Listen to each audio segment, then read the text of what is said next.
ಸಹೋದರರೇ, ಸಹೋದರಿಯರೇ, ಯವ್ವನ ಮಕ್ಕಳೇ, ಚಿಕ್ಕ ಮಕ್ಕಳೇ, ನಿಮ್ಮೆಲ್ಲರಿಗೂ ಕರ್ತನಾದ ಯೇಸು ನಾಮದಲ್ಲಿ ಸ್ತೋತ್ರವನ್ನು ಹೇಳಿಕೊಳ್ತಾ ಇದ್ದೀನಿ. ಎಲ್ಲರೂ ದೇವರ ಪ್ರಸನ್ನತೆಯಲ್ಲಿ ಕುಳಿತುಕೊಳ್ಳಬೇಕೆಂದು ಕೇಳ್ಕೊಳ್ತಾ ಇದ್ದೀನಿ. ಪ್ರಾರ್ಥನೆ ಮಾಡೋಣ. ಸರ್ವಶಕ್ತನಾದ ದೇವರೇ, ಸೇನಾಧೀಶ್ವರಾದ ಕರ್ತನೇ, ನಿನ್ನನ್ನು ಕೊಂಡಾಡ್ತೀಯ.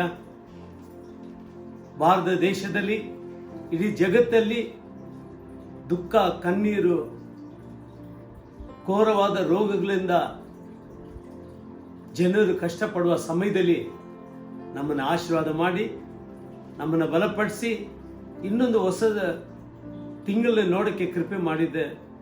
ನಿನ್ನ ಕೃಪೆಗೋಸ್ಕರ ಸ್ತೋತ್ರ ದೇವರೇ.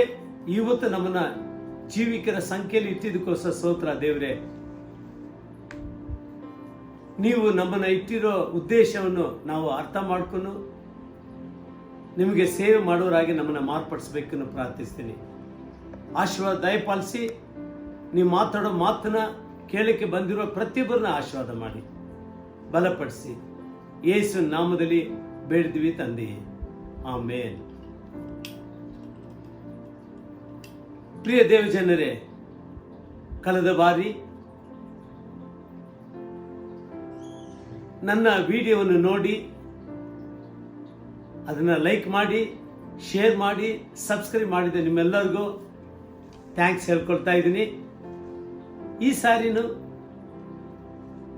ಈ ವಿಡಿಯೋವನ್ನು ನೋಡಿದ ಮೇಲೆ ಲೈಕ್ ಮಾಡ್ರಿ, ಶೇರ್ ಮಾಡ್ರಿ, ಸಬ್ಸ್ಕ್ರೈಬ್ ಮಾಡ್ರಿ. The Lord Jesus bless each and every one of you. ಪ್ರಿಯರಾದ ದೇವಜನರೇ, ದೇವರ ವಾಕ್ಯವನ್ನು ಕೇಳಕ್ಕೆ ಬಂದಿದ್ವಿ. ಎಲ್ಲರ ಕೈನಲ್ಲಿ ಸತ್ಯ ವೇದವು ಇರಬೇಕನ್ನು ಆಸೆ ಪಡ್ತಾ ಇದ್ದೀನಿ.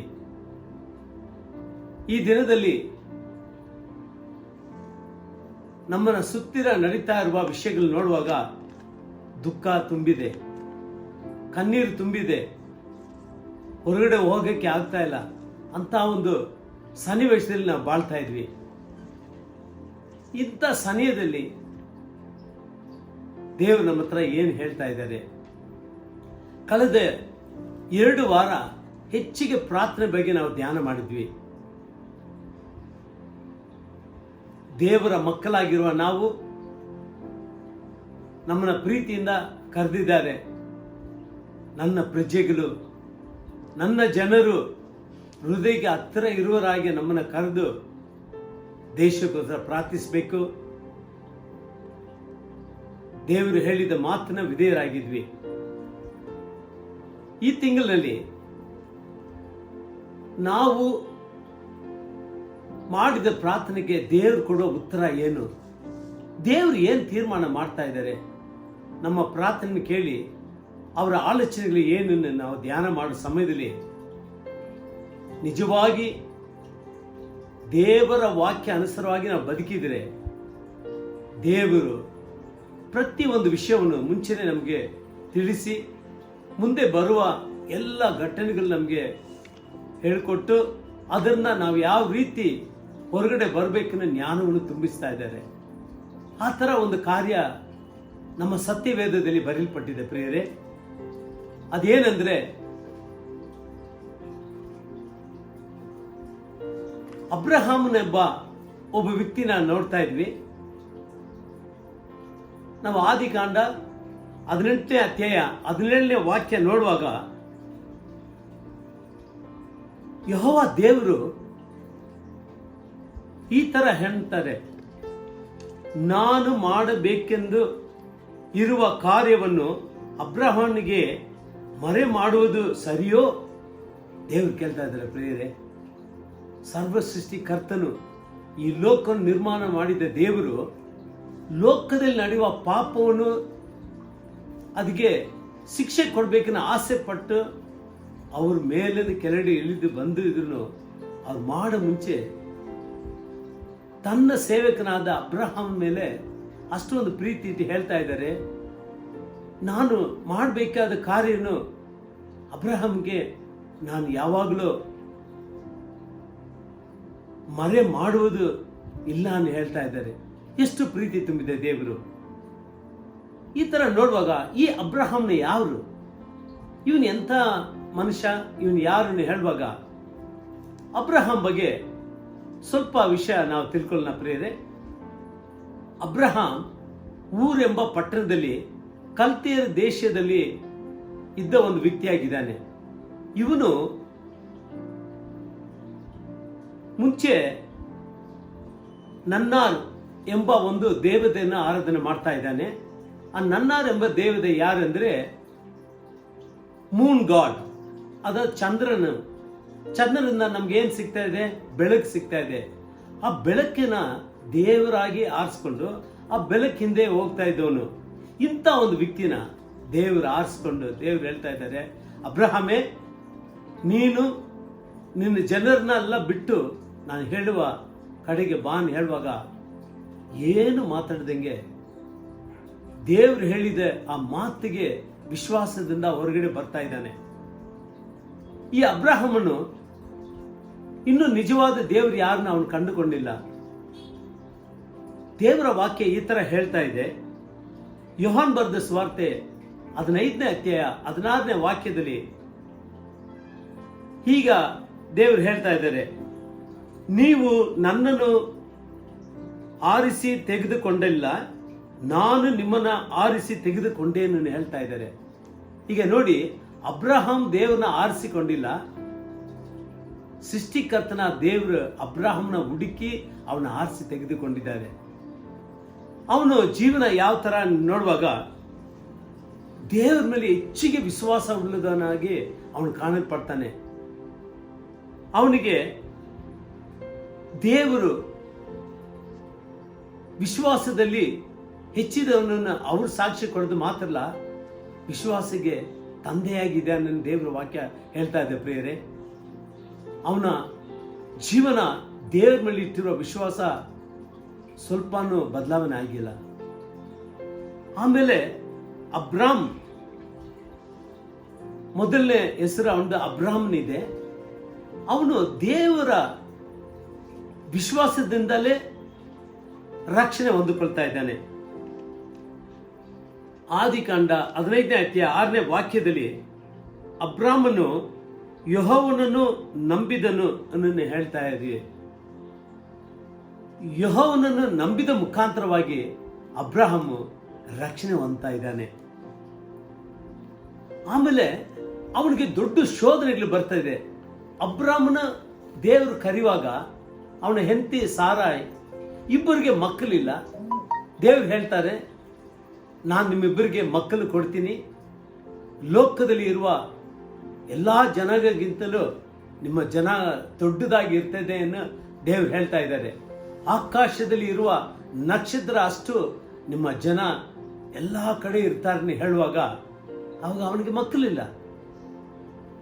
75ನೇ ವಯಸ್ಸಿನಲ್ಲಿ ದೇವರು ಅವನ್ನ ಆರಿಸ್ಕೊಳ್ತಾ ಇದ್ದಾರೆ. ಮತ್ತೆ 99ನೇ ವಯಸ್ಸಿನಲ್ಲಿ ದೇವರು ಅವನ ಹತ್ರ ಮತ್ತೆ ಬಂದು ಹೇಳ್ತಾರೆ, ಅಬ್ರಹಾಮೇ, ಇನ್ನು ಮುಂದೆ ನಿನ್ನ ಹೆಸರು ಅಬ್ರಾಮ್ ಅಲ್ಲ, ಅಬ್ರಹಾಂ, ಯಾಕೆಂದ್ರೆ ಎಲ್ಲಾ ಜನರಿಗೆ ನೀನು ತಂದೆಯಾಗಿ ಇರ್ತೀಯ ಎಂದು ಹೇಳ್ತಾ ಇದ್ದಾರೆ. ಪ್ರಿಯ ದೇವ ಜನರೇ, ಈ ತರ ಹೇಳಿ 25 ವರ್ಷ ಅಬ್ರಹಾಂಗೆ ಮಗುವನ್ನು ಕೊಡಕ್ಕೆ ಕಾಯಿಸಿ, ಆಮೇಲೆ ಏನ್ ಮಾಡ್ತಾರೆ, ಆ ಮಗು ಹುಟ್ಟಿದ ಮೇಲೆ ಅವನು ದೊಡ್ಡನ ಆದ್ಮೇಲೆ ದೇವ್ರು ಏನ್ ಮಾಡ್ತಾ ಇದ್ದಾರೆ ಅಂದ್ರೆ, ಈಗ ಅಬ್ರಹಾಂನ ಶೋಧನೆ ಮಾಡ್ಬೇಕು, ನಿನ್ನ ಮಗನ್ನ ನನಗೆ ಬಲಿಯಾಗಿ ಕೊಡ್ಬೇಕು ಹೇಳುವಾಗ ಅವನು ಎರಡನೇ ಮಾತಾಡಿಲ್ಲ, ಎರಡನೇ ಯೋಚನೆ ಮಾಡಲಿಲ್ಲ. ತಕ್ಷಣನೇ ಆ ಮಗನ್ನ ಕರ್ಕೊಂಡು ಬಂದು ದೇವರಿಗೆ ಬಲಿ ಸಲ್ಲಿಸಿಗೆ ಬರ್ತಾ ಇದ್ದಾನೆ ಪ್ರಿಯರೇ. ಇದು ಮುಖಾಂತರ ಅವನ ವಿಧೇಯತೆ ನೋಡ್ತಾ ಇದ್ವಿ. ದೇವರ ಮಾತಿಗೆ ಎಷ್ಟು ಮಟ್ಟಿಗೆ ಅವನ ವಿಧೇಯತನಾಗಿ ಇದ್ದಾನೆ ನಾವು ನೋಡ್ತಾ ಇದ್ವಿ. ಈ ವಿಷಯದಲ್ಲಿ ಯಾಕೋಬನು 2ನೇ ಅಧ್ಯಾಯ 14ರಿಂದ 26ನೇ ವಾಕ್ಯ ತನಕ ನೀವು ಓದ್ಕೊಳ್ರಿ. ಅದ್ರಲ್ಲಿ 20ನೇ ವಾಕ್ಯದಲ್ಲಿ ಈ ತರ ಹೇಳ್ತಾ ಇದೆ, ಅಪ್ರೋಜಕನೇ, ಕಿರಿಯೆಯಿಲ್ಲದ ನಂಬಿಕೆಯು ವ್ಯರ್ಥವಾಗಿದೆ. O foolish man, that faith without works is dead. ಅಪ್ರೋಜಕನೇ ಎಂದು ಹೇಳ್ತಾ ಇದ್ದಾರೆ. ಕಿರಿಯೆ ಇಲ್ಲದ ವಿಶ್ವಾಸ ವ್ಯರ್ಥವಾಗಿದೆ ಎಂದು ದೇವರ ವಾಕ್ಯ ಹೇಳ್ತಾ ಇದೆ. ಅವನ ಕಿರಿಯ ಮುಖಾಂತರವಾಗಿ ದೇವರ ಮಾತಿಗೆ ವಿಧೇಯನಾಗಿರೋದ್ರಿಂದ ದೇವರು ಅವನು ಇನ್ನೂ ಆಶೀರ್ವಾದ ಮಾಡ್ತಾ ಇದ್ದಾರೆ. ಯಾವ ರೀತಿ ಆಶೀರ್ವಾದ ಅಂತ ಹೇಳುವಾಗ 23ನೇ ವಾಕ್ಯದಲ್ಲಿ ಅಬ್ರಹಾಮನು ದೇವರ ಸ್ನೇಹಿತನೆಂಬ ಹೆಸರು ಅವನಿಗೆ ಉಂಟಾಯಿತು. ನೋಡ್ರಿ, ಎಂತಹ ಒಂದು ಆಶೀರ್ವಾದ. ಸೃಷ್ಟಿಕರ್ತನು, ಈ ಲೋಕನು ಸೃಷ್ಟಿ ಮಾಡಿದ ದೇವರು ಅಬ್ರಹಾಮನಿಗೆ ಒಂದು ಫ್ರೆಂಡ್ ಆಗಿ ಆಗ್ತಾ ಇದ್ದಾರೆ. ಆ ಫ್ರೆಂಡ್ ನೋಡುವಾಗ, ಫ್ರೆಂಡ್ ಅನ್ನು ಹೇಳುವಾಗ ನಾವು ಎಷ್ಟು ಮಟ್ಟಿಗೆ ಅನ್ಯೂನ್ಯತೆಯಾಗಿ ಮಾತಾಡ್ತೀವಿ, ಎಷ್ಟು ವಿಷಯ ನಮ್ಮ ಹೃದಯದಲ್ಲಿ ಇರೋದೆಲ್ಲ ನಾವು ಅವ್ರ ಹತ್ರ ಶೇರ್ ಮಾಡ್ಕೊಳ್ತೇವೆ. ಅದೇ ತರ ದೇವರು ತನ್ನ ಹೃದಯದಲ್ಲಿ ಇರುವ ಪ್ರತಿ ಒಂದು ವಿಷಯವನ್ನು ಅಬ್ರಹಾಂ ಹತ್ರ ಶೇರ್ ಮಾಡ್ತಾ ಇದ್ರು. ಅವ್ರ ಹೃದಯವನ್ನು ಅವನ ಹತ್ರ ಹೇಳ್ತಾ ಇದ್ರು. ಪ್ರಿಯರೇ,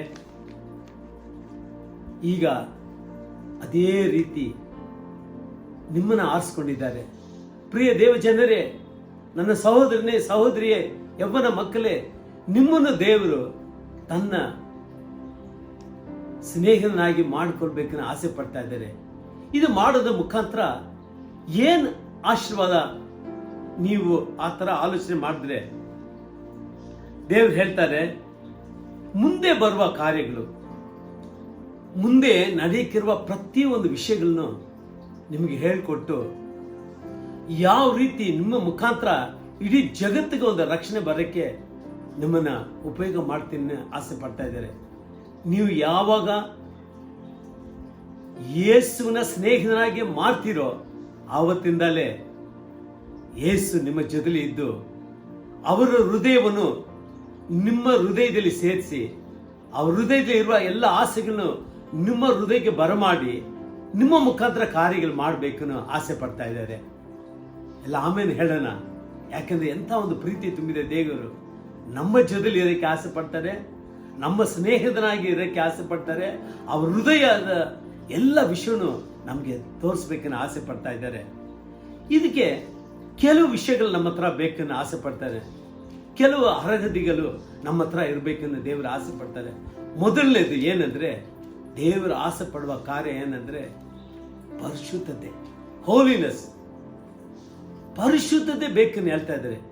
ಕರ್ತನಾದ ಯೇಸು ಹೇಳ್ತಾ ಇದ್ದಾರೆ, 1ನೇ ಪೇತ್ರ 1ನೇ ಅಧ್ಯಾಯ 15-16ನೇ ವಾಕ್ಯದಲ್ಲಿ ನೋಡುವಾಗ, ನಾನು ಪರಿಶುದ್ಧನು, ನೀವು ಪರಿಶುದ್ಧರಾಗಿರಿ, ನಿಮ್ಮ ಎಲ್ಲಾ ನಡತೆಗಳಲ್ಲಿ ಪರಿಶುದ್ಧರಾಗಿ ಇರಬೇಕನ್ನೇ ದೇವರು ಆಸೆ ಪಡ್ತಾ ಇದ್ದಾರೆ. ಪ್ರಿಯರೇ, ನಾವು ಪರಿಶುದ್ಧರಾಗಿ ಇರುವಾಗ ಆ ಪರಿಶುದ್ಧವಾದ ದೇವರು ನಮ್ಮ ಜೊತೆಲಿ ಸ್ನೇಹಿತನಾಗಿ ಬದಲಾವಣೆ ಆಗೋದು ಮಾತ್ರ ಅಲ್ಲ, ನಮ್ಮ ಜೊತೆಲಿ ನಡೆಯೋದು ಮಾತ್ರ ಅಲ್ಲ, ಅವರ ಹೃದಯದಲ್ಲಿ ವಿಷಯವನ್ನು ನಮ್ಗೆ ಹೇಳ್ಕೊಟ್ಟು ಅವ್ರ ಹೃದಯದಲ್ಲಿ ಏನ್ ಮಾಡ್ಬೇಕನ್ನ ಆಸೆ ಪಡ್ತಾರೋ ನಮ್ಮ ಮುಖಾಂತರ ಮಾಡಿ ಇಡೀ ಜಗತ್ತಿಗೆ ಒಂದು ಆಶೀರ್ವಾದಕ್ಕೆ ನಮ್ಮನ್ನು ಇಡಬೇಕನ್ನ ಆಸೆ ಪಡ್ತಾರೆ. ಎಂಥ ಒಂದು ಸಂತೋಷವಾದ ಒಂದು ಸಂಗತಿಯಾಗಿದೆ ಪ್ರಿಯರೇ. ಇಂಥ ದುಃಖಕರವಾದ ದಿನಗಳಲ್ಲಿ ಸೃಷ್ಟಿಕರ್ತನು ನಿಮ್ಮ ಸ್ನೇಹನಾಗೆ ಮಾರ್ಪಡಿಸ್ಬೇಕನ್ನ ಆಸೆ ಪಡ್ತಾರೆ. ಈಗ ಇರುವ ಪರಿಸ್ಥಿತಿ ಯಾವ ತರ ಇದೆ ನೋಡಿ. ನಾವೆಲ್ಲ ಮನೆಯಲ್ಲಿ ಇದ್ವಿ, ಎಲ್ಲಿ ಹೋಗ್ತಾ ಇಲ್ಲ. ಆದ್ರೂ ಸಾಮಾಜಿಕ ಅಂತರ ಅನ್ನು ಒಂದು ಮಾಡಿದ್ದಾರೆ. ಅದೇನಂದ್ರೆ ಸೋಷಿಯಲ್ ಡಿಸ್ಟೆನ್ಸ್. ಮನೆಯಲ್ಲಿ ಇದ್ರೂ ಒಬ್ಬರೊಬ್ಬರ ಹತ್ರ ಕೂತ್ಕೊಳ್ಳಕ್ಕೆ ಆಗ್ತಾ ಇಲ್ಲ, ಒಬ್ಬರೊಬ್ಬರ ತಪ್ಕೊಳ್ಳಕ್ಕೆ ಆಗ್ತಾ ಇಲ್ಲ, ಒಬ್ಬರೊಬ್ಬರು ಕೈ ಕೊಟ್ಟು ಮಾತಾಡಕ್ಕೆ ಆಗ್ತಾ ಇಲ್ಲ. ಅಂತ ಒಂದು ಪರಿಸ್ಥಿತಿಯಲ್ಲಿ ಇದೆ. ಎಷ್ಟು ದುಃಖಕರವಾದ ವಿಷಯ. ಈ ತರ ಇರೋ ಸಮಯದಲ್ಲಿ ನಿಮ್ಮ ಹತ್ರ ಕೈ ಕೊಡಕ್ಕೆ ಯಾರು ಬಂದಿಲ್ಲ ಅದು ಸರಿ, ನಿಮ್ಮ ಜೊತೆಲಿ ಇದ್ದು ಪಕ್ಕದಲ್ಲಿ ಕೂತ್ರು ಮಾತಾಡಕ್ಕೆ ಯಾರಿಲ್ಲ ಸರಿ, ನಿಮ್ಮ ಕಣ್ಣಲ್ಲಿ ಕಾಣದಂಗೆ ಇರುವ ಆ ದೇವರು ನಿಮ್ಮ ಪಕ್ಕದಲ್ಲಿ ಇರುವುದನ್ನು ನೀವು ಪರಿಶುದ್ಧ ಮುಖಾಂತರ ಅನುಭವಿಸಬಹುದು ಪ್ರಿಯರೇ. ಅದೇ ದೇವರು ಹೇಳ್ತಾ ಇದ್ದಾರೆ, ನಾನು ನಿನ್ನ ಸ್ನೇಹಿತನಾಗಿ ಆಗ್ಬೇಕನ್ನ ಆಸೆ ಪಡ್ತಾ ಇದ್ದಾರೆ. ಎರಡನೇ ವಿಷಯ ಏನಂದ್ರೆ, ದೇವರ ಸನ್ನಿಧಿಯಲ್ಲಿ ನಾವು ಕುಳಿತುಕೊಳ್ಬೇಕನ್ನ ಆಸೆ ಪಡ್ತಾ ಇದ್ದಾರೆ. ಹೆಚ್ಚಿಗೆ ಸಮಯ ನಾವು ಯಾವ ರೀತಿ ನಮಗೆ ಸಮಯ ಸಿಕ್ಕಿದೆ, ಇಂಥ ಒಂದು ಬಿಡು ಸಮಯ ನಿಮಗೆ ಸಿಕ್ಕಿದ್ರೆ ಏನ್ ಮಾಡ್ತಾ ಇದ್ದೀರಿ? ಮನೆಯಲ್ಲಿ ಇರ್ತಾ ಇಲ್ಲ, ಯಾರಾದ್ರೂ ನಮ್ಮ ಫ್ರೆಂಡ್ಸ್ಗೆ ನೋಡಕ್ಕೆ ಹೋಗೋಣ ಆ ತರ ಹೋಗ್ತಾ ಇದ್ದೀರಿ. ಈಗ ಪ್ರಿಯ ದೇವಜನರೇ, ಈ ತರ ಹೋಗಿ ಹೋಗಿ ಏನಾಗ್ತದೆ, ದೇವರ ಸನ್ನಿಧಿಯಲ್ಲಿ ಕುಳಿತುಕೊಳ್ಳುವ ಸಮಯವನ್ನು ನೀವು ಏನ್ ಮಾಡ್ಬಿಟ್ರಿ? ವ್ಯರ್ಥವಾಗಿ ಕಲಿತು ಬಿಟ್ರಿ. ಈಗ ದೇವರು ಹೇಳ್ತಾ ಇದ್ದಾರೆ, ಈ ಸಮಯದಲ್ಲಿ ಮನೆಯಲ್ಲಿ ಇದ್ರೂ ಹತ್ರ ಯಾರು ಇರೋಕ್ಕೆ ಆಗಿಲ್ಲ. ನೀನೇನು ಮಾಡು, ನಿನ್ನ ಕೋಣೆ ಒಳಗಡೆ ಸೇರಿ ನನ್ನನ್ನೇ ಜ್ಞಾಪಕ ಮಾಡ್ಕೊ, ನನ್ನ ಜೊತೆಲಿ ಮಾತಾಡು. ಯಾರು ನಿನ್ನ ಹತ್ರ ಮಾತಾಡಲು ಚಿಂತೆ ಇಲ್ಲ, ಯಾರು ನಿನ್ನ ಪಕ್ಕದಲ್ಲಿ ಕೂತ್ಕೊಳ್ಳಿಲ್ಲಾದ್ರೂ ಚಿಂತೆ ಬೇಡ. ನಾನು ನಿನ್ನ ಪಕ್ಕದಲ್ಲಿ ಬರ್ತೀನಿ, ನನ್ನ ಹತ್ರ ಮಾತಾಡ್ತೀನಿ. ದೇವರು ಹೇಳ್ತಾ ಇದ್ದಾರೆ ಪ್ರಿಯರೇ, ಎಷ್ಟು ಆನಂದ. ಈಗ ದೇವರ ಸನ್ನಿಧಿಯಲ್ಲಿ, ದೇವರ ಪ್ರಸನ್ನದಲ್ಲಿ ನೀವು ಸಮಯ ಕಳಿಬೇಕನ್ನು ದೇವರು ಆಸೆ ಪಡ್ತಾ ಇದ್ದಾರೆ. ಮೂರನೇದು ಏನಂದ್ರೆ, ನಮ್ಮ ಕೈಗಳಲ್ಲಿ ಕೊಡಲ್ಪಟ್ಟಿರುವ ಸತ್ಯ ವೇದವು. ಈ ಸತ್ಯ ವೇದದಲ್ಲಿ ಮಹತ್ವವಾದ ಕಾರ್ಯಗಳು ಬರೆಯಲ್ಪಟ್ಟಿದೆ. ಕಳೆದ ದಿನದಲ್ಲಿ ಏನಾಯಿತು, ಈಗ ಏನು ನಡೀತಾ ಇದೆ, ಮುಂದೆ ಏನು ಬರಕ್ಕಿದೆ, ಪ್ರತಿಯೊಂದು ವಿಷಯಗಳನ್ನ ದೇವರು ಎಲ್ಲವನ್ನು ಬರೆದು ನಮ್ಮ ಕೈನಲ್ಲಿ ಕೊಟ್ಟಿದ್ದಾರೆ. ಎಂಥ ಒಂದು ಸಂತೋಷ ಪಡುವ ವಿಷಯ. ಎಷ್ಟು ಒಂದು ಧನ್ಯರು ನಾವು ಪ್ರಿಯರೇ. ಈ ಲೋಕದಲ್ಲಿ ದೊಡ್ಡ ದೊಡ್ಡ ಜ್ಞಾನಿಗಳಿಗೆ ಸಿಕ್ಕಿಲ್ಲದ ಒಂದು ಪವಿತ್ರವಾದ ಒಂದು ಸತ್ಯ ವೇದವು ನಮ್ಮ ಕೈಗಳಲ್ಲಿ ಬಂದಿದೆ. ಅದು ದೇವರ ವಾಕ್ಯವಾಗಿದೆ. ದೇವರ ವಾಕ್ಯ ಅದು ಶಾಶ್ವತವಾದ ವಾಕ್ಯ. ಅದು ನಮ್ಮನ್ನ ಪರಲೋಕಿಗೆ ಸೇರೋ ತನಕ ನಮ್ಮ ಜೊತೆಲಿ ಇರುವ ವಾಕ್ಯವಾಗಿರೋದ್ರಿಂದ ನಾವು ದಿನ ಹೆಚ್ಚಿಗೆ ಸಮಯ ದೇವರ ವಾಕ್ಯನ ಓದಬೇಕು. ದೇವರ ವಾಕ್ಯ ಓದೋದು ಮಾತ್ರ ಅಲ್ಲ, ಯಾಕೆ ದೇವರು ಈ ವಾಕ್ಯವನ್ನು ಇಲ್ಲಿ ಬರೆದಿದ್ದಾರೆ, ಆ ಸನ್ನಿವೇಶ ಏನು, ಇಂಥ ಒಂದು ಸಮಯದಲ್ಲಿ ಯಾಕೆ ಈ ಥರ ವಾಕ್ಯಗಳಿದೆ ಎಂದು ನಾವು ಧ್ಯಾನ ಮಾಡುವಾಗ ಪರಿಶುದ್ಧ ಆತ್ಮನು ಅದನ್ನ ಬರೆದ ಪರಿಶುದ್ಧ ಆತ್ಮನು ನಮ್ಮ ಹತ್ರ ಮಾತಾಡ್ತಾರೆ. ನಮ್ಮ ಹತ್ರ ಮಾತಾಡೋದು ಮಾತ್ರ ಅಲ್ಲ, ನಮ್ಮನ್ನ ಪರಲೋಕಕ್ಕೆ ಸೇರೋ ತನಕ ನಮ್ಮ ಜೊತೆಗಾರನಾಗಿದ್ದು ನಮ್ಮ ನಡ್ಸಕ್ಕೆ ಈ ವಾಕ್ಯನೇ ನಮಗೆ ದಾರಿಗೆ ದೀಪವಾಗಿದೆ ಪ್ರಿಯರೇ. ಯಾವುದೇ ಕಾರಣದಿಂದ ನಿಮ್ಮ ಸಮಯವನ್ನು ವ್ಯರ್ಥವಾಗಿ ಕಳೆಯೋದು ಬಿಟ್ಟು ದೇವರ ವಾಕ್ಯವನ್ನು ಧ್ಯಾನ ಮಾಡುವರಾಗಿ ಆಗಬೇಕೆಂದು ದೇವರ ಆಸೆ ಪಡ್ತಾ ಇದ್ದೇನೆ. ಈ ಥರ ಮಾಡೋದ ಮುಖಾಂತರ ನೀವು ದೇವರ ಸ್ನೇಹಿತನ ಆಗಕ್ಕೆ ಇನ್ನೂ ಬೇಗ ದೇವರ ಹೃದಯಕ್ಕೆ ಹತ್ತಿರವಾಗಿ ಬಂದಾಯ್ತು ಅರ್ಥ ಮಾಡ್ಕೊಳ್ರಿ. ಅದು ಮಾತ್ರ ಇಲ್ಲದೆ ಇದು ಮುಖಾಂತರ ನಿಮ್ಮ ಪರಿಶುದ್ಧತೆ ಮುಖಾಂತರ,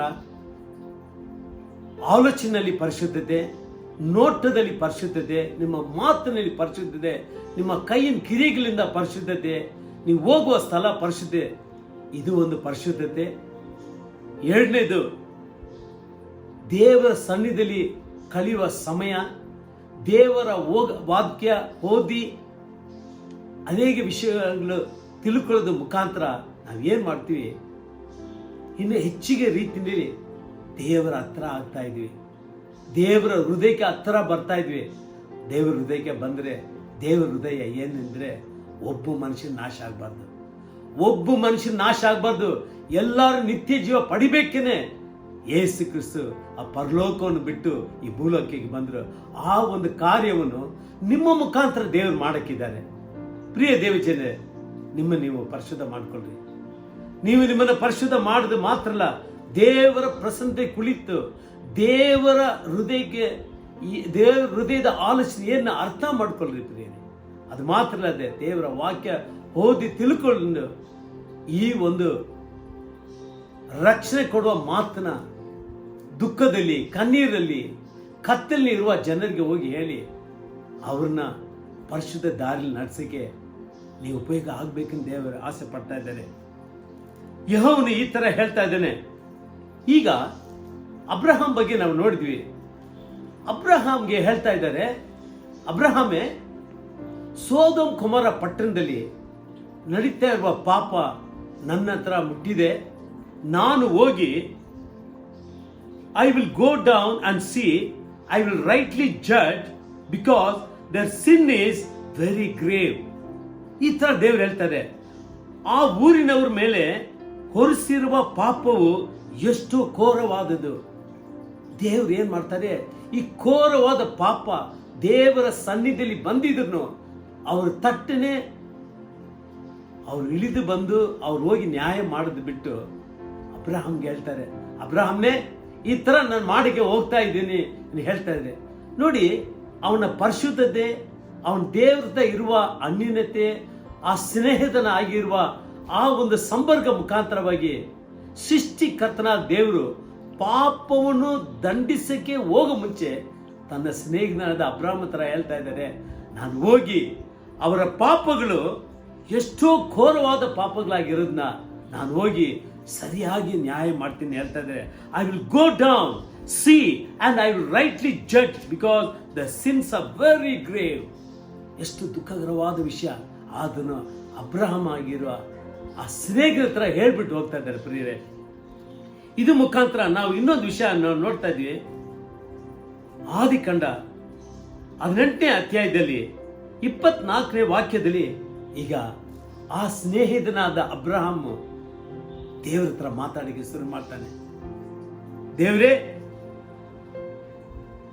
ಆ ಸ್ಥಳದಲ್ಲಿ, ಆ ಸೋದೋಮ್ ಕುಮಾರ ಪಟ್ಟಣದಲ್ಲಿ 50 ನೀತಿವಂತರು ಇದ್ದರೆ ಆ ಸ್ಥಳವನ್ನು ಉಳಿಸದೆ ನಾಶ ಮಾಡುವಿಯೋ ನೀ ಕೇಳ್ತಾ ಇದ್ದಾನೆ ಪ್ರಿಯರೇ. ಈಗ ಅಬ್ರಹಾಂನ ಹೃದಯ ನೋಡಿ, ದೇವರು ಹೇಳ್ತಾರೆ ಅವರ ಪಾಪಗಳು, ಘೋರವಾದ ಪಾಪಗಳನ್ನು ಹೇಳಿದ್ರು.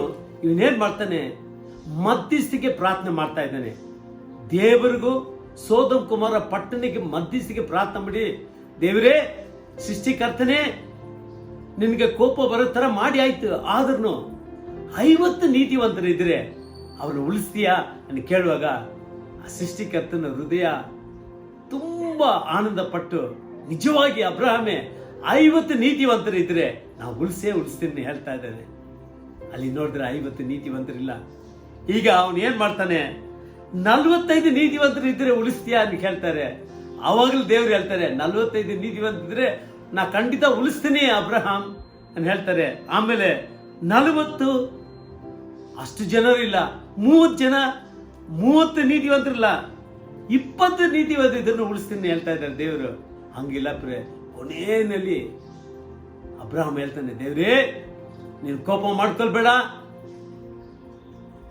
ಒಂದು ಸಾರಿ 10 ನೀತಿವಂತರು ಇದ್ರೆ ಆ ಸೋದೋಮ್ ಕುಮಾರ ಪಟ್ಟಣವನ್ನು ಉಳಿಸ್ತೀಯ ಅಂತ ಹೇಳುವಾಗ ದೇವ್ರು ಇನ್ನೂ ತಾಳ್ಮೆಯಿಂದ, ಅಬ್ರಹಾಮೇ ಅಲ್ಲಿ 10 ನೀತಿವಂತರು ಇದ್ರೆ ಖಂಡಿತ ಆ ಸೋದೋಮ್ ಕುಮಾರ ಪಟ್ಟಣ ಉಳಿಸ್ತೀನಿ ಅಂತ ಹೇಳುವಾಗ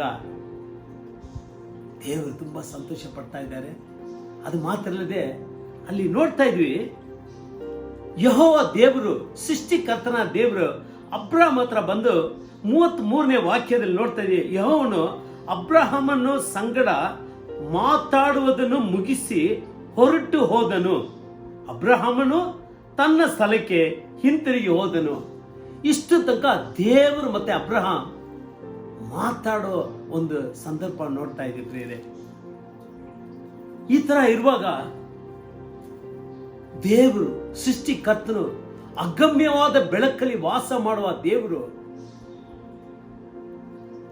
ಪ್ರೀತಿಯಿಂದ ಅಬ್ರಹಾಂನ ಕರೆದು ಅವನ ವಿಶ್ವಾಸ ಹೆಚ್ಚಿಗೆ ಇರೋದ್ರಿಂದ ತನ್ನ ಸ್ನೇಹಿತನಾಗಿ ಮಾರ್ಪಡಿಸಿಕೊಂಡು ಅವನ ಹತ್ರ ಅನೇಕ ಕಾರ್ಯಗಳು ಹೇಳ್ತಾ ಇದ್ದಾರೆ.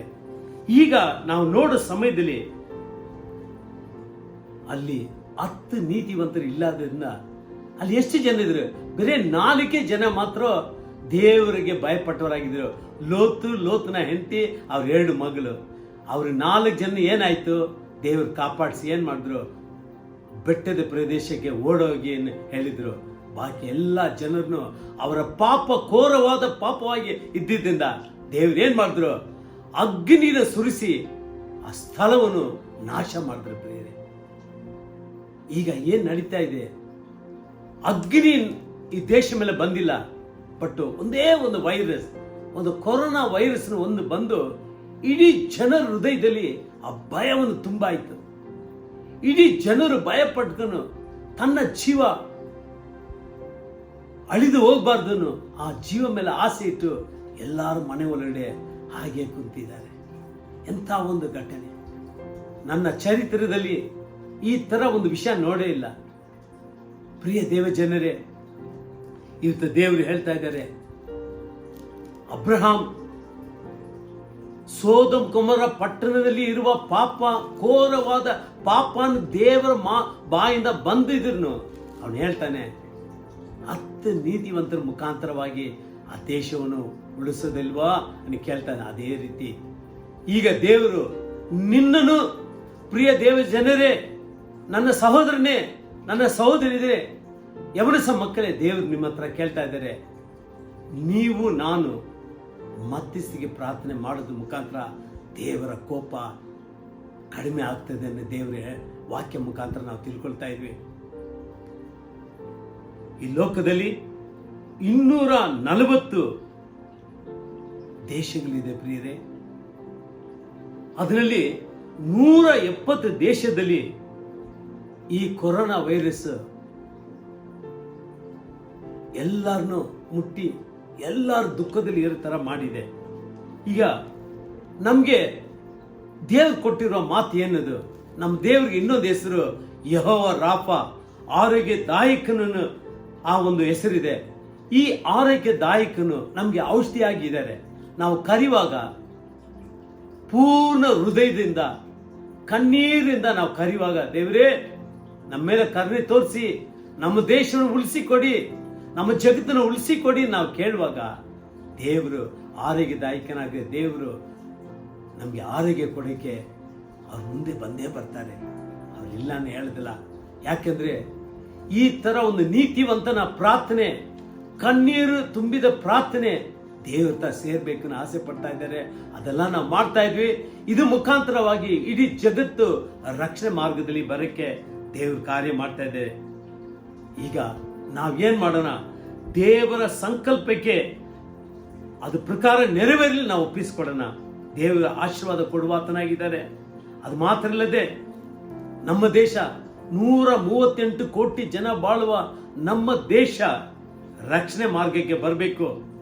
ಈ ದೇಶದಲ್ಲಿ ಎಲ್ಲ ಕುಲದವರಿದ್ದಾರೆ, ಎಲ್ಲ ಜಾತಿಯವರಿದ್ದಾರೆ, ಎಲ್ಲ ಭಾಷೆದವರಿದ್ದಾರೆ.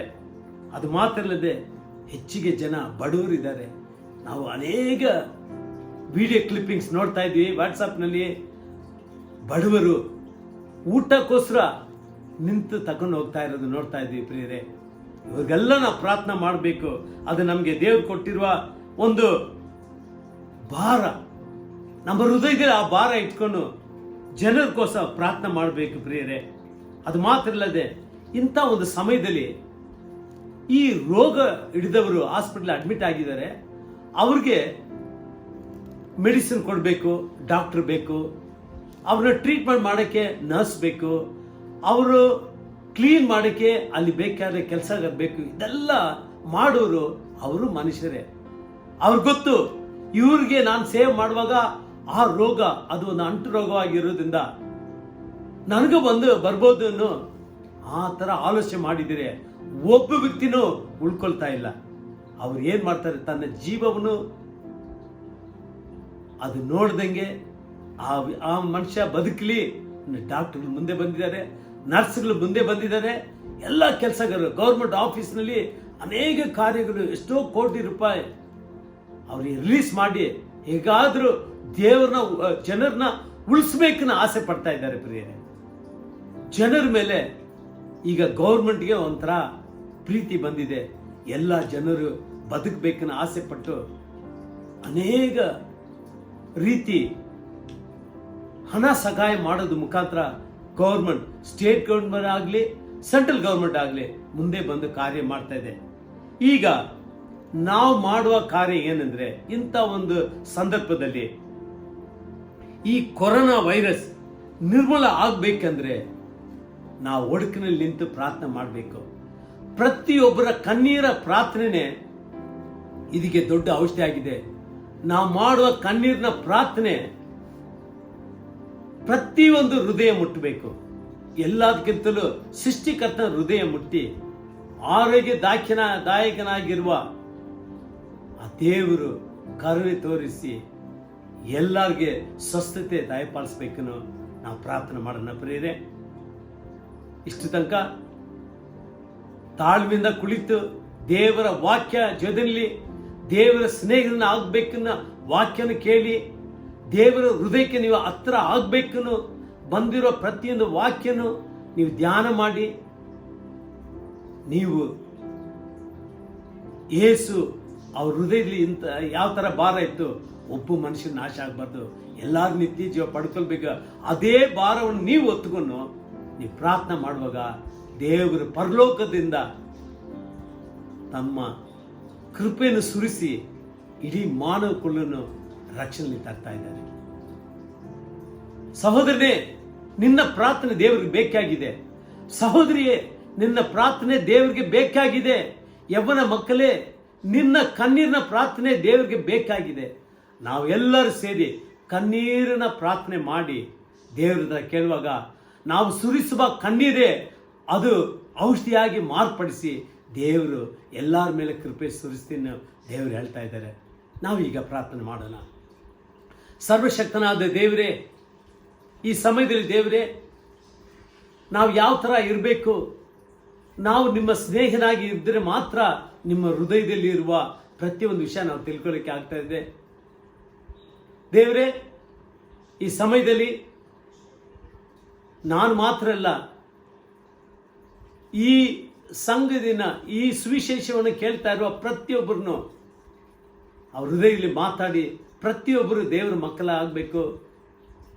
ಕರ್ತನಾದ ಯೇಸುನ ಸ್ನೇಹಿತನಾಗಬೇಕು.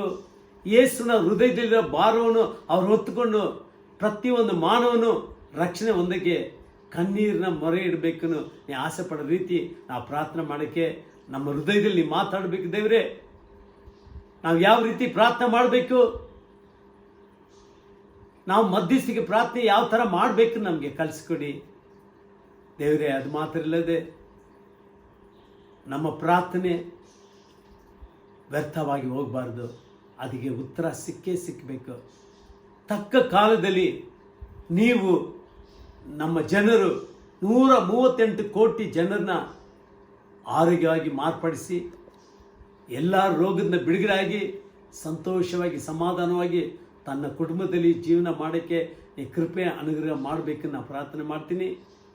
ಅದು ಮಾತ್ರ ಇಲ್ಲದೆ ದೇವರೇ, ನಿನ್ನ ವಾಕ್ಯವನ್ನು ಪ್ರೀತಿಯಿಂದ ಕೇಳ್ತಾ ಇರುವ ಪ್ರತಿಯೊಬ್ಬರನ್ನೇ ಆಶೀರ್ವಾದ ಮಾಡಿ ಅವರ ಕುಟುಂಬಕ್ಕೆ ನೀನೇ ಮಧ್ಯಸ್ಥನಾಗಿದ್ದು ಅವರ ಅಗತ್ಯ ಎಲ್ಲ ಪೂರೈಸಿ ಅವರ ಕಣ್ಣೀರೆಲ್ಲ ಒರೆಸಿ ಅವರಿಗೆ ಸಮಾಧಾನ, ಸಂತೋಷ, ಆರೋಗ್ಯ ಭಾಗ್ಯವನ್ನು ದಯಪಾಲಿಸಬೇಕು. ನಮ್ಮ ಕರ್ತನ ಒಡೆಯನಾದ ಯೇಸು ನಾಮದಲ್ಲಿ ಎಲ್ಲವನ್ನು ಕೇಳಿ ಹೊಂದಿದ್ವಿ ತಂದೆ. ಆಮೇನ್.